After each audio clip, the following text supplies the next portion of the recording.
he began his schooling at the age of 8.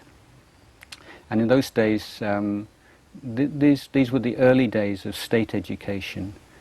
For hundreds of years, the monasteries have been the main source of education, although only for the boys, so it wasn't very fair that way. But they gave a good education, and from the statistics figures I've seen, the standard of literacy amongst Thai boys in the 19th century was much higher than you would find in the Western countries. So they would get both an academic and a moral education. That changed in the late 19th century with the modernization of the country under the fifth king. And although many of the schools that were established in that first phase of state education were on land donated by the monasteries, and so the monks were still close by and would often teach in the schools.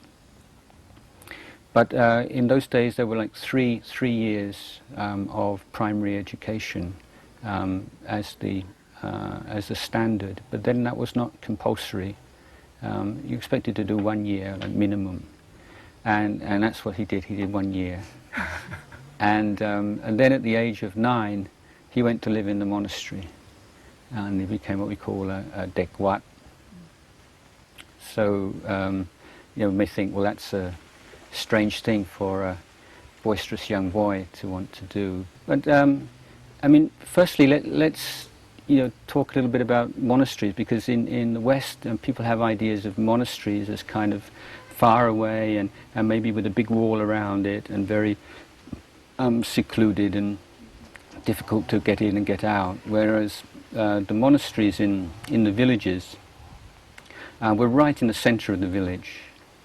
And people would be walking through, and often, say, the monastery well would be used by people for their water supply. And then the monasteries were just the sort of the heart of the village.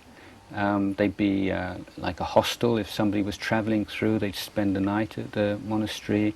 They're like the hospital.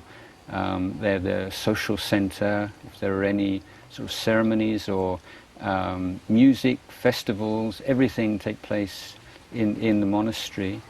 It was the intellectual center of the monastery. Also, many of the monks would have various skills. They were craftsmen of various kinds. The monastery also had the spiritual authority in the village, and they would be consulted by the head man of the village and any important developments, things happening in the village.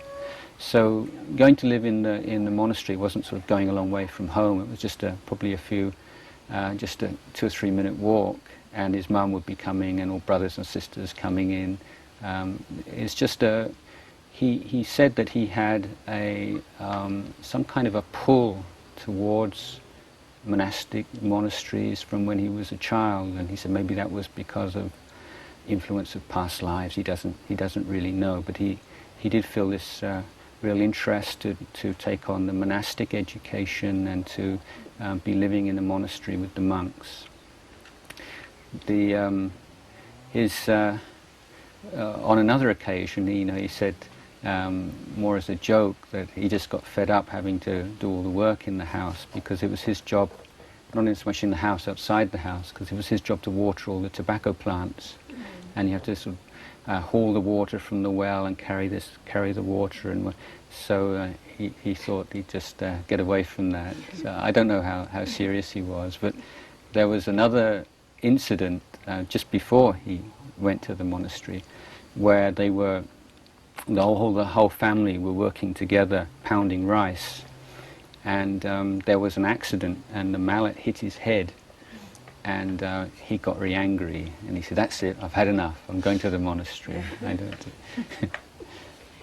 But anyway, he was in the monastery altogether for some 4 years, and during that time he would look after the monks and do various chores and service for the monks, but he would also be studying and learning Thai language and learning the Dhamma language in which the scriptures were written in and so on.